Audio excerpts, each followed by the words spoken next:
Hello, everyone, and welcome to our Humans webinar on culture.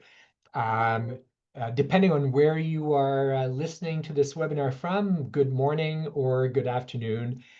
It's a pleasure for us to be hosting you today on this webinar. I'm doing an intro, and then I'm going to be passing it over to my colleagues, Marie-Chantal and Margaret. Um, First of all, for those of you that are not as familiar with humans, just want to mention that our company has been around for 45 years. We were founded as an organizational psychology firm in Montreal more than 4 decades ago. And from that, we grew into other areas of practice, such as talent assessments, and leadership and team development and organizational transformation and strategy. Uh, at the core of everything we do is people. That is what we do. We help organizations unleash the best out of their people and their teams. And we believe that that makes a huge difference. Today, we are talking about culture. And in a sense, today is a bit of an unofficial launch for the ebook that my colleague Marie-Chantal has written.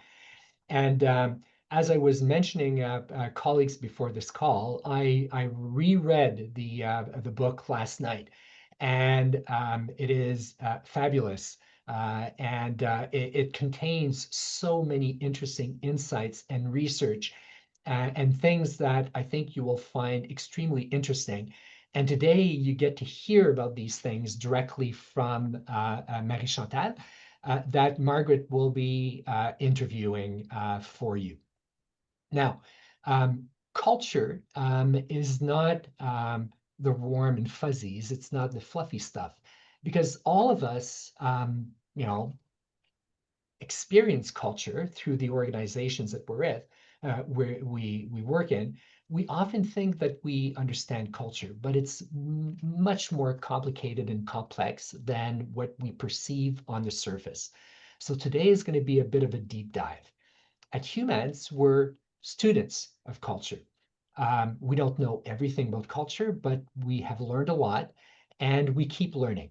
So today you will be getting some of these insights. Um, what's really important before I pass it over to my colleagues is to understand that culture, beyond, some of the things that, everybody would mention, culture is about performance and it's about productivity. Culture is the enabler of what your organization is able to do. So, without any further ado, I'm going to pass it over to Margaret and Marie-Chantal, and I will be back at the end of this call to do a quick wrap up. So, I wish you a great webinar for the next hour or so. Over to you, Margaret. Bernard, thank you. And welcome, everyone. Thank you for joining us today. I will start with introducing Marie-Chantal Paris.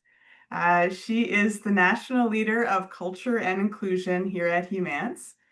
And she brings really deep expertise in talent management and organizational transformation, shaped by her experience in both HR and in consulting. And relevant to today's conversation, she's the author of a compelling new ebook called Organizational Culture Has Power. Now, there are two more things that you should know about Marie-Chantal. The first is that she brings a lot of energy to everything she does. And she recently let it slip that that energy comes from her love of barbecue chips. And the second item, and perhaps more thought-provoking, she believes culture can be changed easily. Yes, you heard that right, easily. So we're going to dig into that. Thank you, Margaret. So maybe before we start, I can talk to you guys a bit about Margaret, our great colleague. So Margaret is one of our amazing senior consultants that is specialized to help basically as she shares complex issues. She is there if you have pretty much anything going on in OD, talent. She's a specialized consultant, but also she was a business leader and HR leader in her career. And so she brings a lot of insight. Do not look at her calmness as being someone, nothing else but very passionate and always listening to us very with intention, so she can be very helpful rapidly. So what you need to know as well is if you want to catch her in have her in your offices and you want to keep her an extra time, maybe have some chocolate chips, cookies around, because I know that's what she loves. That's her little secret. She's also very fascinated more seriously about culture and is a trusted advisor for many of our bigger organizations. Well, thanks, Marie-Chantal. I appreciate the introduction. So today's format is a conversation. So I've prepared a few questions, tough ones, Marie-Chantal, to get us started, but we'd really like to hear from you. So please put your questions throughout into the chat. I'll be taking a look at it. And vote up the ones that seem like the most interesting, maybe the toughest ones for Marie-Chantal. So I'll be keeping an eye out. I'm really kind of curious to hear more about the ebook, Marie-Chantal. So let's dive in. Okay, thank you. Let's go in. Okay. So first question, let's start with a big picture view. What is your definition of culture? So to make it really easy, think of culture as the nervous system of your organization. So it's in the background of everything. It touches everything. That's why I say it's so powerful. And so if you think about it that way, you're moving away from just talking about climate or making people happy. We're not in that zone. It is really in everything that you do. And that's why I call it the nervous system of your organization. I like how you're using an image that is human and because organizations are not machines, right? They're built and put together by people. And Exactly. so let's talk about that a bit. There's a lot of myths around culture, that it's HR's job or that it's a slogan on the wall. What do you think is the biggest myth around culture? Well, I think you just named it. It's an HR thing or it's a strategy thing. It's an afterthought.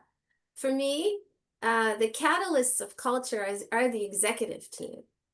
It's all about making sure that the culture that you put in place will be as powerful as and have impact to bring in performance and productivity if you align it to your business objectives. If it's not just an afterthought, but that you really make sure that it is thought through at the same time at the strat planning table, basically, where you're thinking through what you're going to be trying to attain, making sure that all the conditions are in your organization to do so rapidly. And so I think that I'm giving you two, but basically what I was saying is the impact of the executive team as catalysts of culture, and then when the importance of bringing culture to the executive team table. And that's very powerful, that idea of culture sitting at the strategy table. Maybe you can just expand on that, what that looks like. Well, right now, a lot of organizations contact us to do strat planning. And often they'll say, okay, we'll choose our objectives for the next. Some organizations right now are even more agile in saying for the next year or 3 years. Most of the time, that's pretty much just the length that they go to. And then they decide what they want to attain, they create the objectives, the strategy, and then they go back to the OD team and say, okay, now, this is where we're going, let's communicate it, and let's make the adjustments to the culture. What we're saying is, as you're thinking through your strategy, knowing your culture will help you know what you're going to be able to attain more rapidly using the power of your culture, making sure that the behaviors that you will need to attain what you want to attain are in place. And so what we're saying is, as you're thinking through the objectives or your strategy, you need to take into consideration if your culture is ready or not. And some of the objectives, you may decide to do them at another time. You may decide to give yourself 6 months, 12 months to prepare your culture so that when you're going to be doing that objective, you're going to really be agile. It's going to do exactly what you want it to do. But if you don't, what happens is you choose and then you come back to the culture and then you realize that, oh no, my culture isn't ready. And that's why sometimes it's a stopper instead of an enabler. That's why if you bring it right away at the table, you'll be able to better plan and adjust what you need to adjust so that you'll be able to, yes, do the objectives that you want, but probably do it a lot faster. Right, that alignment piece that you talk about. Yeah. Absolutely. Okay, be a bit provocative here. Is Okay. there such a thing as a good culture or a bad culture?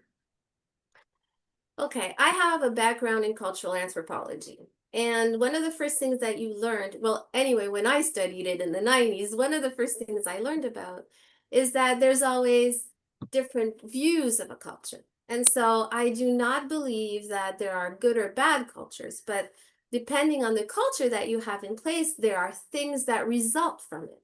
There are behaviors that result from it. And so what I'm trying to say is whatever you put in place, there's always there are flip sides to it.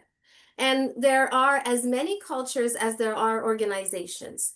So some companies contact us and their goal is to really understand their culture. And I'm like, okay, they want to give it a name, they want to color it. Like, oh, it's a red culture, it's a blue culture. Honestly, I don't really care when I'm working on culture to define it. What I want to see is it what you exactly want, the behaviors and what you're expressing on your mission, vision, value, etc.? Is it really what we're living in the organization? And then I want to understand where you want to go to make sure that we're going to align your programs, systems, processes so that everybody has the right behaviors and we are promoting exactly what we need to promote so that you can get to attain your goals. So that's why I say, we could try until tomorrow morning to exactly name a culture. It's not really that helpful. What's helpful is to know what really people are living, what's being valued, what's being accepted in the organization so that you can then make the appropriate changes. But you cannot say there's a good or bad culture, but there are outputs sometimes of cultures that are not necessarily positive, for example. When we were talking, you talked about a concept like a truthful culture. I wondered if you could kind of expand on that. So a culture that represents itself truthfully and intentionally. What does that look like? Well, that means that if you're really in a truthful culture or a real culture, I would say, it's what's on the walls is exactly what people are living. And a lot of organizations sometimes live through the fact of people coming in first month, second month, and coming in and saying, "Oh my God, that's not what I understood with the branding or with the organization." And so that's a really big sign that you need to take into consideration. That's where you think from the inside that what you're living is exactly what you're promoting or telling people outside, but at the end of the day, that's not what your people are living. So I see a lot of organizations that will say, "Oh, a very collaborative culture. Join us and you're going to see we're going to collaborate together." When we go and use our cultural scan that we've created, what we go and look at is not if people feel that it's a collaborative culture. What we specifically ask them, for example, is how many times have you collaborated with another team today, this week, this month? So we're trying to really get a sense of what they're really living. And that's why I say the truthful culture, that's what's important. That's really what is going on day in and day out, not what's on the walls that we usually use to do branding.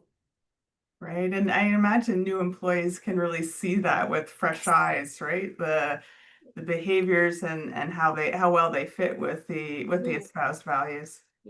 Funny thing that goes back to that leadership ritual. We're an organization where you're gonna get a lot of feedback, but there's no, for example, rituals, clear leadership rituals where there's feedback, one-on-ones that are usually every week, monthly team meetings. There's no there's no guidelines for the leaders. So when you say that, and then you come into the organization and your leader just talks to you every quarter because he has to, because he's doing the performance review, then that's not, that's not the real culture that you have on the walls, but you're saying to the people that that's what they're going to be living. Okay, excellent. Well, let's circle back to the title of today's session. What don't people understand about culture that makes all the difference? It's how powerful it is. If you align your programs, processes, systems, leadership rituals with to make sure that you attain your goals, it will become really something powerful. It's been a while, and I know again, I'm going to be maybe very provocative, but a lot of organizations, when they think about working on their culture, they think about doing leadership development programs, and they're all excited about that. And what I say is you need to work on the house itself, maybe things that are not as sexy before you get to the leadership program. And so it's like you buy a really old house. My house is an 1890 home. So when I bought it, I remember some engineers, I had an engineer come in and tell us, what should we do? Step 1, step 2, step 3. And honestly, the first thing I said is like, I want a nice kitchen. And can we like cover the house because it really looks bad outside and I want it cute. And the engineer said, no, you're going to work on your plumbing, you're going to work on your electricity. We're going to make sure that it's all sane inside. And then we'll get to your kitchen in 3 years. And I was like, in 3 years? But, at the end of the day, once that was done, the things that are not necessarily as apparent or sexy, well, my home is pretty cool now and it's really working well and I don't have any major issues because if you do the work that's more aesthetic at first, it looks great. And they do the leadership development programs and they tell the leaders, these are the behaviors that we want you to do.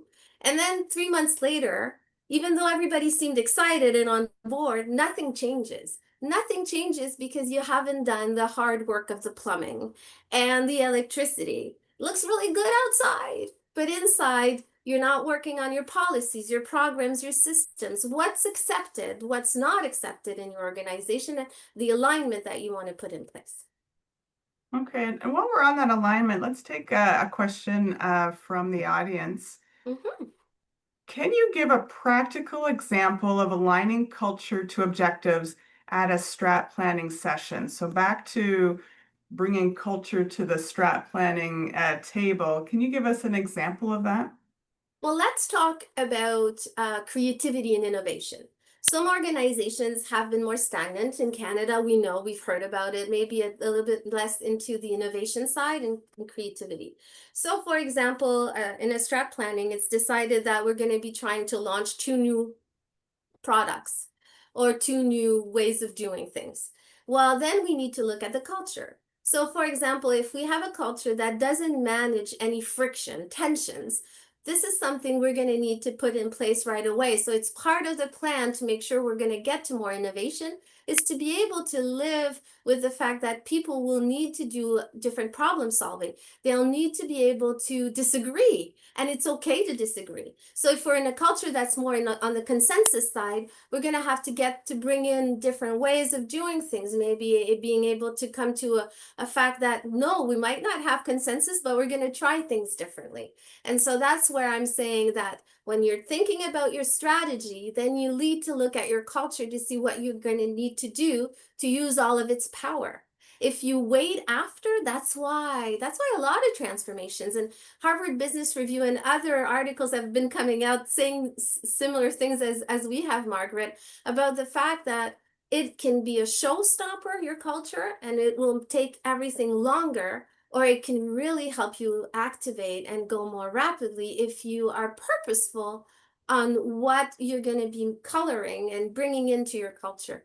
And so that's why if you bring it at the strat planning table, you're able to make more conscious decisions. And it's not working on culture just by, coming out with a nice communication plan or the leadership development program.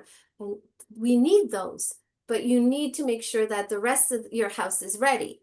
And so that's why by taking it there, you will make the right decisions and prioritize what you need to attain what you want. So really outlining the, like right down to the behavior level. Uh, these behaviors will enable our strategies. These processes will enable our strategies. These systems will enable our strategies, and really making sure they're in line Yes. right from the very beginning.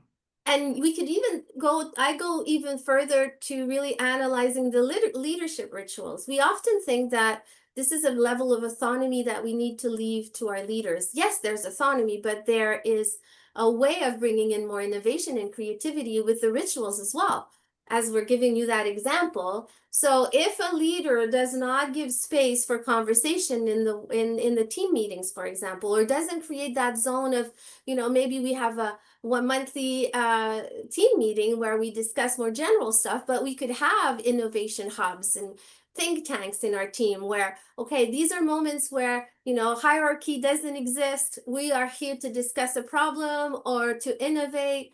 And this is all about a leadership ritual that you want to make sure that your leaders will put in place. And that's why you want to work on your performance management as well. So that's where you bring in all of that, because what gets measured gets done. And I'm sure a lot of you out there that are hearing me say this, you've heard that a lot before. So tell me what a leadership ritual is, because I'm not sure I fully understand. For me, our leadership ritual is all about, okay, so I believe that one of the things that we can do by aligning everything is bringing in predictability in our organizations. Predictability is really helpful, and all the research says so, that when we're living through a moment like we are in history with everything political, economical, etc., one of the things that we need to do is to be as predictable as possible, to leave space for our people in our organization to be able to absorb change, because we hear about, people are tired of change. They don't feel good with change. But the thing is people are just overwhelmed if they're not in an environment, I'm sorry, that is, as predictable as possible. Like everything that you can make as predictable as possible will help them go through that change or the changes that you want to put in place. And those elements are really linked a lot with the leadership rituals. So leadership rituals is, when am I meeting my people? How am I giving the feedback? How many times am I giving the feedback? Whose voices and influences am I letting in? How am I managing as well? It's larger than that. Like, how am I looking at my team composition? So it's really giving tools and alignment to your leaders on what you expect, depending again on your main objective. So let's take again that I would want to have a more innovative and collaborative or creative team. Well, the first thing that we would say is make sure that your leaders are well versed in understanding that they need to bring in cognitive diversity in their team. And so, yes, it's okay not to have that much consensus. So working on them, making sure that they're able to live with conflict management so that it makes it very respectful and it brings in the results that we want. And so it's really trying to not just tell them how to do it, but give them alignment and give them the tools that they need. So it's going further than just doing leadership development. It's about, again, making sure everything is aligned and cohesive. So everybody is basically going through a funnel and making sure that they are expanding their teams the way we want them to do it. Am I making sense, Margaret? Is that clear? Yeah, so what the employee sees every day is consistent of, we value this, and I see it in these little day-to-day moments, little Yes. moments. Yeah. And so we've talked about culture being really tangible, related to performance and productivity. How do you measure culture? And this comes from a question we got ahead of time. How does that relate to engagement? Well, okay, that's a big topic, Margaret. You mixed them both up, and you know me, so you know what I think about it. Okay, so let's take how we measure culture. Culture a lot of organizations right now, and maybe you are one of them that's with us, and some of you that are not doing it the same way, I would love to hear it. So let's take it offline, but please contact me, like find me on LinkedIn. I'd love to hear what you're doing. But a lot of organizations right now are really looking at their culture more about the climate and the engagement, how people are feeling. And then they think about culture as just a tool to make people happy. Like, how happy are our people? And if our people are happy, and we also look at asking them, do they like, the perks we're offering them, etc. Culture isn't that. Like, that's just one part of culture. Yes, you want to make sure that ultimately what you're putting in place will have a positive impact on your employees. But you should measure your culture on the impact that it has for you to attain your goals. So if you are measuring it in a more in the way that I was sharing with you, of making sure that the behaviors you're expecting are there, then you will see a clear impact with performance and productivity. And so if I want to have more creativity or innovation, I would say, well, let's measure let's give ourselves the goal to have maybe 2 or 3 new initiatives this year. Were we able, by aligning our objectives and our culture, to get to that? Culture shouldn't be separated from your business objectives. It should be part of it, and it should be measured with them. Is it the same everywhere? No, it's not the same everywhere. And that's the it's the powerful force of culture, that we can then make sure that we align with your business objectives. But it's never the same. But ultimately, it is linked to your business objective and your strategy. All right, so it's back to that kind of strategy table where you've got culture there, you've defined your business objectives, and you defined the desired behaviors and the other systems that need to be in place. Yeah. Right from the beginning, and then have a measurement around, did that happen, or did it happen differently than you expected? Yeah, and depending on and this is all goes also to, your leadership team. You make sure that you align with if you're using SMART goals, if you're using OKRs, etc. These are all things that we look at, and we encourage you to look at, to make sure that, everything again is aligned. But culture has been said to be soft, but and you're not able to touch it. But I don't think so. I think you're able to touch your culture if you sit back and you really think about every program and system that aligns what your team does. Then it's really easy to be able to look at it in a more global view than just thinking it's about making people happy. Because ultimately, that's not the goal. Like, your company has things to attain. You don't want to make people unhappy. That's not what I'm saying. But I mean, you have to look at it and be purposeful with your culture, which makes it easier, as I said before, and Margaret, you said it at the beginning. I believe you can change a culture rapidly if you align and you work on the plumbing and the electricity, which is not as sexy, but it can make it happen faster. Right. Well, I hear you saying that engagement is important, Yes. but that culture needs to be thought of from a business perspective as part of your strategy. Yeah. But so you're taking me on engagement. I think we have some cleaning up to do when it comes to, if we want to look at engagement, once you've really aligned your culture and you want to see the impact that it has on your people. Right now, a lot of organizations are doing the engagement surveys, and some of the people that I was speaking to tell me, my executive team really wants the engagement survey results. They're really expecting them every year, and we have to do them. So a couple of things are happening around the engagement surveys that we're doing to try to measure a part of the culture, I should say, a part. So one of the things, it's become a melting pot of different items. It's belonging. Some people are doing climate. People are doing the different things I shared before. So that score that you get, and in a lot of organizations right now in Canada, a lot of people are telling me, hey, we have 85% score. And my first question is, what does it mean? What did you measure? What is it? Is your executive team really understanding what you measured, and what is it giving us as an information? The other thing is employees are getting tired to do them, because year after year, it's become just a measure. It's about, if you measure, do something. If it takes you 2 years to do it, don't ask them again until you've really done something. Because Right. at the end of the day, they know people aren't stupid. They know you're just doing it to get a score so you can put it in your branding and share it. And then when you've been asked as an, HR director, okay, what does it mean? Well, honestly, at points I wasn't able to say one score. I could go in detail and give you ideas about the belonging and climate, etc. But just one score, it's just to make people feel warm and fuzzy. It doesn't really do much. I'll ask a lot of organizations. Right now, the scores are really high. But then if you go in deep in the results, you realize, well, okay, we have an issue with belonging, or we have an issue there in the climate, or maybe there's not true inclusion in our organization. All of that is there.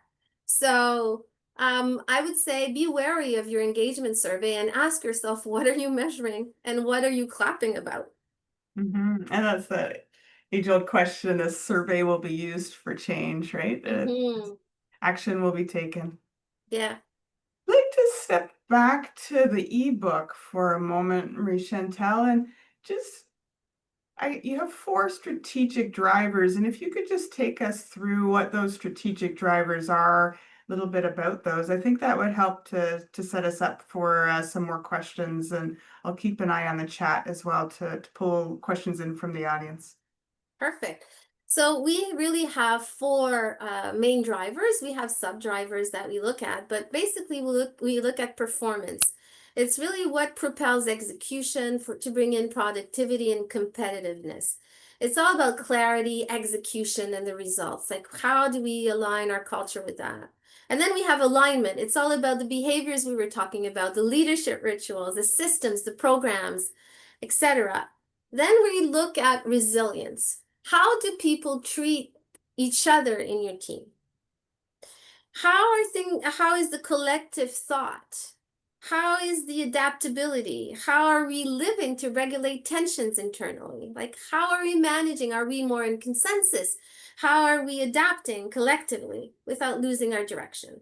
And then we look at inclusion. Inclusion as a driver that really is helping for belonging and all of the fairness, but as well for collective intelligence, for influence, for bringing cognitive diversity.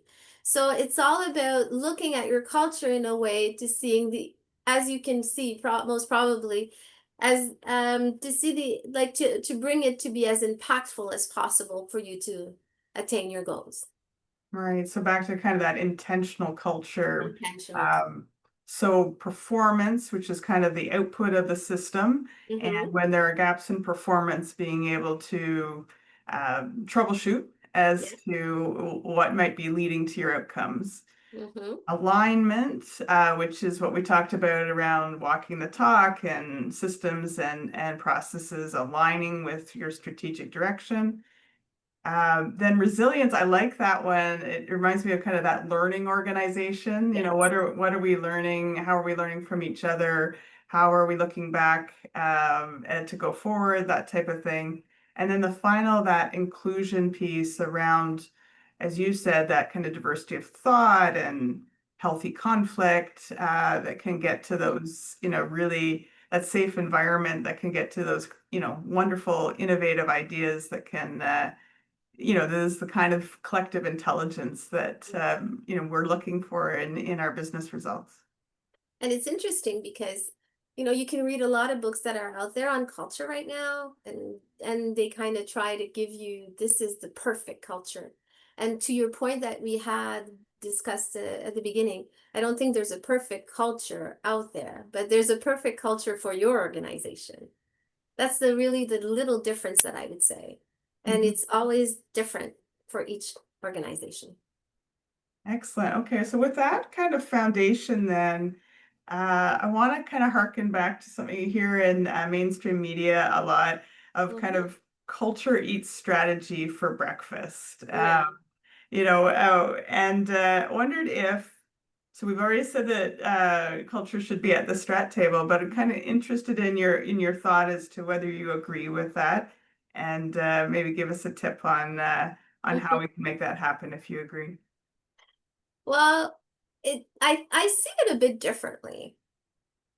I think without a strategy, even if you have a great culture, you're not going to attain your goals. And if you have and if you have a great strategy, but you don't align your culture, then again, you're not going to attain your goals. So I put them on an equal footing, instead of saying one is more important than the other, or the other eats the other one. But I understand the message that it's trying to tell people is, don't treat culture as an afterthought. And it's really funny because really presidents and executives tell me sometimes, stop bugging me with culture. We'll deal with culture afterwards. And I'm like, okay, well, if you do that, then instead of making whatever you want to make happen within the next 12 months, think about it within 2 or 3 years. That's how impactful and powerful culture is when it comes to strategy. And so it all depends on the velocity you want to have. Some organizations, really don't want to touch culture at the same time, and it's okay because they've never done it before.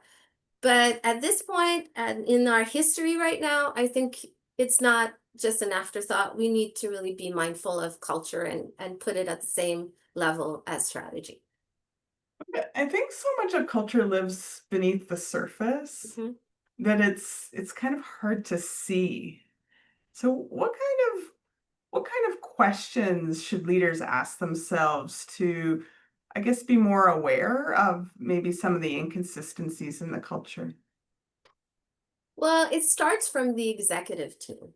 I would say it's I'm sometimes shocked. Well, I'm not anymore, but I was shocked at the beginning when I would go into work with executive teams, and the first thing I would tell them is, okay, let's take it on the other side. I would come into work with an executive team that would tell me that their direct reports were not really accountable. They were not putting in place what they were asking them to do. They were not using the processes, the systems. They're not aligning. And then when I would turn around to them and I would say, how about you? What have you done that we are prescribing to your executive team, your direct reports? Well, no, that's not my job. My job is to take care of finance and to make sure that we have a strategy. And that's where I start talking about their impact. This is the first thing that they need to talk about. They need to be exemplary. If tomorrow morning you want your people to be more accountable, you have to start thinking about your own leadership rituals that you have with your direct reports. If you're not trusting your people, because for many years we've been talking about the fact that leaders needed to be trusted. That's true. That's not leaving. But you also need to trust your people.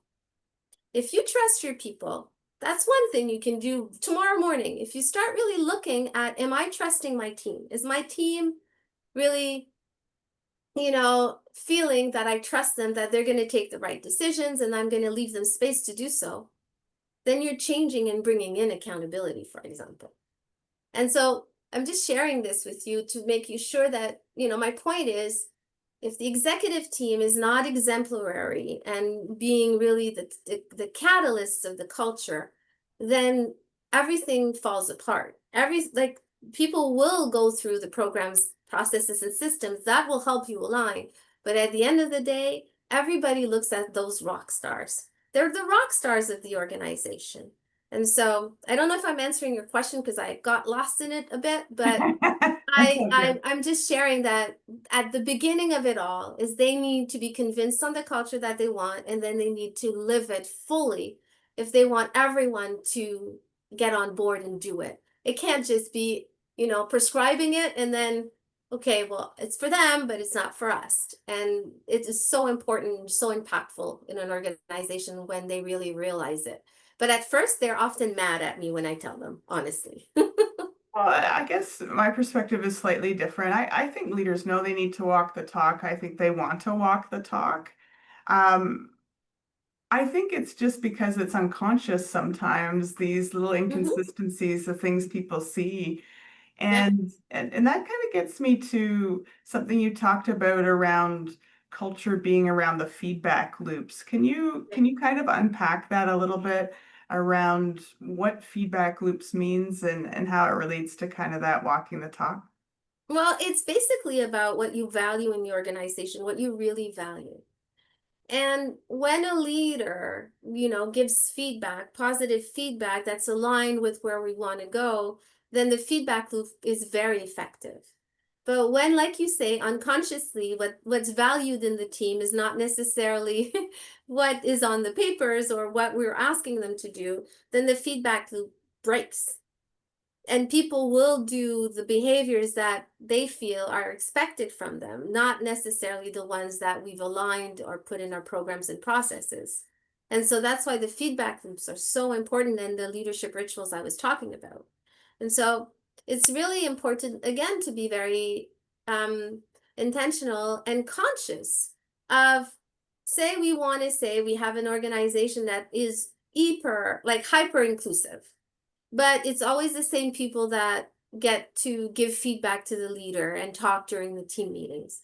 Well, then all that power of feedback is taken away, compared to if everything is super aligned.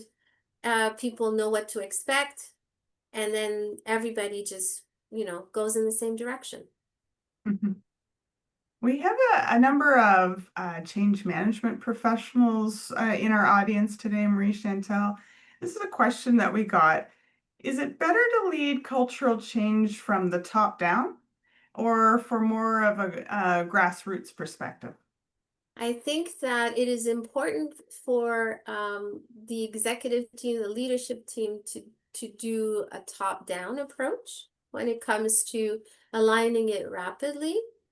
But it's also important to, once you've really created that zone of, hey, we're going to be working on our culture, we're going to be aligning, etc., bring in voices, give voices to people. Again, that also depends on your culture.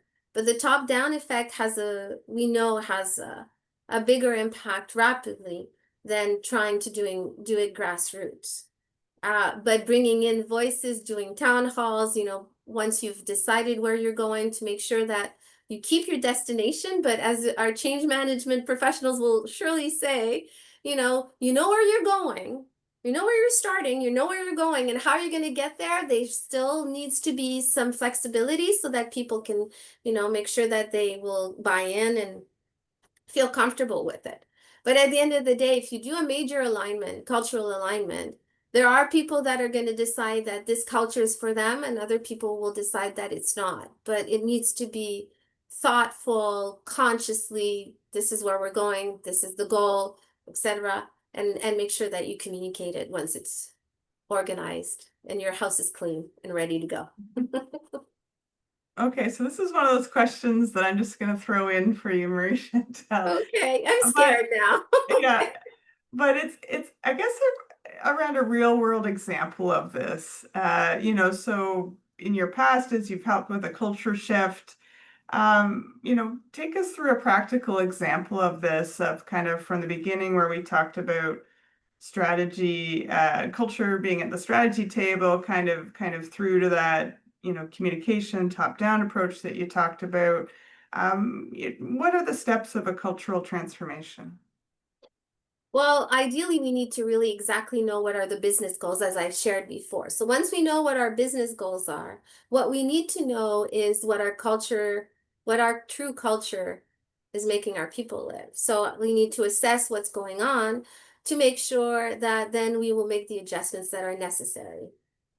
So, and then once we've done that, we've realized, okay, these are the things we need to work on. Then we need to choose which programs, processes, and systems we're going to be aligning in priority.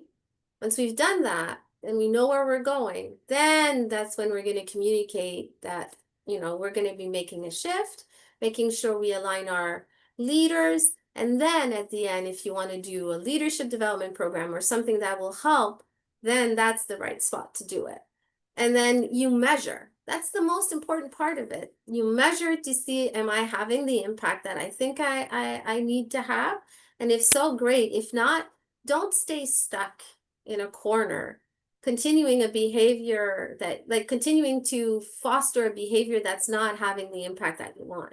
And so make sure that you are clear with your team when you start saying that we're going to be doing an alignment, that we will readjust to give you that openness to be able to move ahead and continue to evolve and learn. Culture is a living organism. It's your nervous system. So it will change. If tomorrow morning a president leaves and you're all through in the middle of a cultural alignment, you may want to revisit certain elements because maybe the new president values new things. And so it's not a, okay, home run finished, we've done this, and then we won't look at it. So I really encourage organizations to think to have someone in your HR team or strategy team that's kind of your gatekeeper of your culture and that has a good sense of it so that they can understand rapidly, okay, this has just happened externally, or this has just happened internally. What impact could it have? How we could realign? Do we need to take action? What are the actions that we should be taking? I think Margaret and I think we can be helpful as specialists to come in and strategize or help think through more complex situations. But at the end of the day, I think you need to have someone that has that culture in mind at all times as you're moving ahead to make sure that everything aligns for you to get to success that you're looking for. And you talked about culture being the nervous system, and so someone needs to be a specialist, so to speak, in knowing how the nervous system works. I got it. Yeah, and I think for a while one of the roles that I had in an organization as a director, I also had the architect role of the HR programs. And I'm just giving that idea out there, but an architect of HR programs has a view of all the programs and systems and all of the different elements of, compensation, talent, etc. That's a good person that can be a student of your culture and make sure that things are well aligned. And we've got another question here. Marie-Chantal, what are some more examples of inflection points today when culture needs to shift or change? So I talked about wanting to have more innovation and creativity. If you are an organization that's stuck, there are organizations that haven't had to make many shifts because of their strategy was just continuing on, staying in the market and growing as they are moving along, and it's fine. And all of a sudden, they decide that they want to grow extensively. Those are moments that you want to look at your culture. You want to look at your culture with what we're living through right now. I want to take you down maybe the path of what I'm sensing that may be happening in the next couple of months or years. As North America is getting more polarized, I believe cultures in our organizations will become a lot more mirrored that way. Your culture will need to be even more thought through. People will be looking to most probably work with organizations where their values are clearly aligned with them, and different ways that I can't even imagine at this point, but I'm surely going to be looking at. That's really exciting on that point. And so just the cultural shift that we're living through right now, like in North America in general, making sure that your culture has its own color that you really want to be purposeful with, that would be a reason for you to work on it. If you're not gaining the results, financial results, if you don't have the productivity, if you don't have the performance that you're looking for, those are moments for you to step back and look at your culture. These are all moments that you should think about it. If you have a new president, a new executive team, if you are bought or buying a lot of organizations, you should be looking at your culture. A lot of organizations, they buy a lot of other companies, and then they decide, oh, well, I'll let them, there's different ways of doing it, but I let them continue their culture for a bit. But I've seen over the years now, for over 30 years, that after a point, you always get back to wanting to have something that you know, is similar in even if you're giving leeway to your different cultures. If you're expanding in other countries, hope I gave it like it's Yeah, no, culture those is are very lots to work from.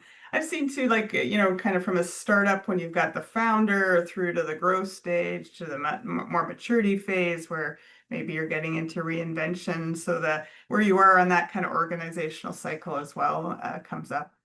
technology. Oh, Yeah. yes. That's Technology. that's We a big discussed one. that today, but a lot of the very big technical transformations are going really badly right now. And, I have to say, part of it is about not having maybe looked at the impact of culture and all of that. So, I really encourage you if you're doing major transformations, the automation, bringing in different things in your plants, etc. You really need to take the time to assess your culture and make sure that you're going to align everything so that it doesn't crash or cost you a lot more money with your change management, for example. And, if you're wondering today, hey, we've done a lot of stuff, but we're still not able to get the right behaviors, people are not making the changes we want them to do, then look at your culture. Yeah, and I want to pick up on that because we've got another question here from the audience. Can you speak to the role of trust and psychological safety as enablers for strong cultural alignment? Well, I think I touched a bit on trust and the psychological safety. All the research says that, if you have that in your culture, it will be a lot easier for you to live through change. It will be a lot easier for different elements that are linked to engagement in the climate. So, I mean, some organizations do not focus on it and still are having, great success. But again, it's all about making sure that the culture that you put in place will have the power that you want it to have. So, if you look at all the textbooks and if you want to put in place and help bring that psychological safety and that trust in your culture, for sure it's going to be helpful. Um, but again, like I said, there's not just one way of doing it, but we know there are certain things, and as you're going to see in the ebook, I really share that there are things you need to think about when it comes to all the resilience and how people treat each other and how you can bring in more engagement and belonging and productivity and performance. These are elements that all the textbooks tell you that you need to bring into your culture. Well, I think it gets back to that healthy conflict too that you talked Yeah. about before, where it's not just quiet, but that there's the ability to kind of work through that in a measured way, so that there is that kind of conversation, and you usually need a pretty trusting and psychologically safe Yeah. environment to have that happen.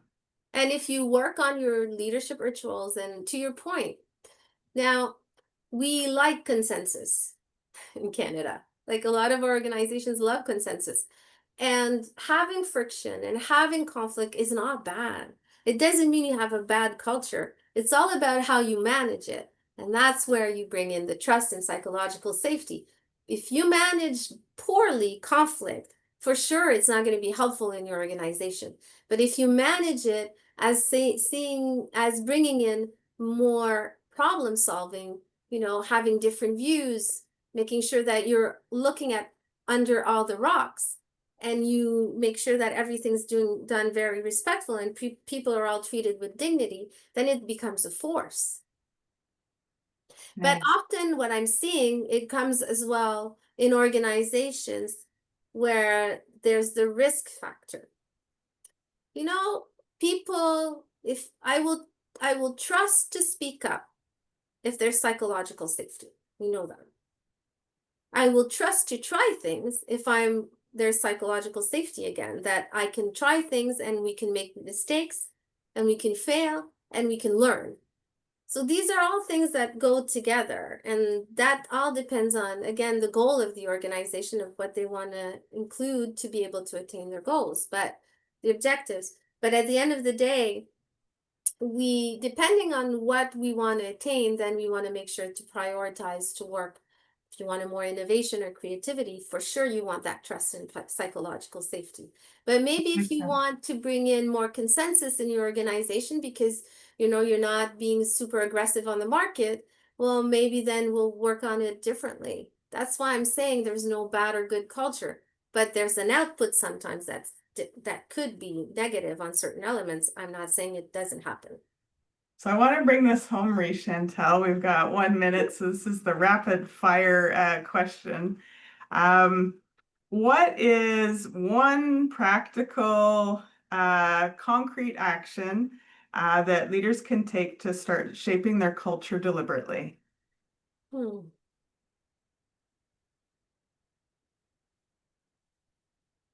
If you haven't thought about your culture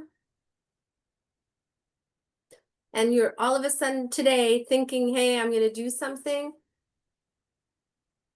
bring it to your strat plan table this year. Try it. Bring it there and see and learn and, try starting to navigate it and not just letting it loose, but trying to really cultivate the one that you want. Sounds good. So it sounds like we've come here full circle, Marie-Chantal. We started with culture at the strat table, and Bernard, can you bring us home in wrapping up this very fast webinar? Yeah, my God. That was a very fast hour. It was quite fascinating, and thank you very much for this great conversation. Um, I wrote down a number of things that, to me, really stuck out as you were talking, and I'm just going to go down my list. These were things that I thought were impactful. Um, Culture is a living organism. I thought that was very powerful. Culture is not an HR thing, and it starts with the executive team. It needs to be thought through as part of strategic planning. It will enable your business to deliver on its objectives. It's not fluff, right? Like it's actual processes and behaviors, your policies, your systems. It also requires measurement, um, and it will sustain itself through various feedback loops. And maybe the last one that I thought was so interesting, it can be changed, and it can be changed rapidly. I thought that was a fascinating idea. So, with all of that, I just want to remember everyone that we will be sending out the ebook, Marie-Chantal's ebook, tomorrow. So you will look out for an email from Humans over the next day or so with the ebook. Um, I would say don't just skim through the ebook. Take 2 hours. Set aside some time, relaxed time when you can actually go through it, and you're going to learn a lot. So I encourage you to really take this opportunity to go through the ebook and dive deeper into a lot of the concepts that we discussed during the call today. And with that, I want to again thank Margaret and Marie-Chantal and all of you who were on the call today. Thank you for making the time, and we wish you a wonderful rest of your day. Thanks, Thank everyone. you.